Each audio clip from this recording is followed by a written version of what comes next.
Gisa po tayo ng bawang, sibuyas at kamatis. Isasahog natin sa pinalambot na buto ng bitsuelas.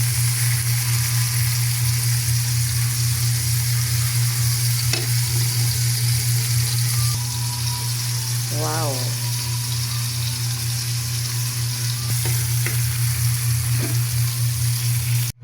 Ayan na po, isinalo ko na yung aking ginisang sibuyas, bawang at kamatis.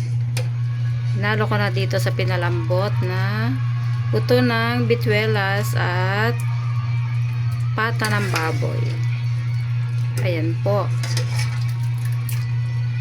Papakuluan ko lang po ng kaunti yan, and then ilalagay ko na po yung kanyang gulay na repolyo. Tignan po natin kung kumukulo na. Ayan, nakulo na po. Isasawag na po natin tong repolyo.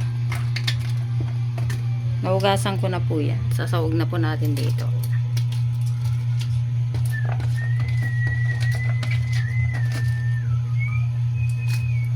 Tapos, antayin lang po natin na maluto yung gulay.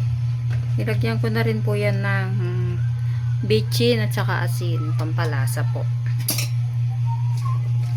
Haluin natin konti. Antayin lang natin na maluto yung gulay, and then patayin na po natin.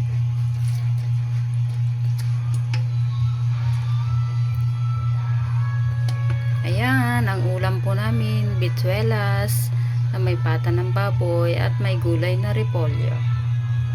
Tara, kain na po tayo. Maraming salamat po.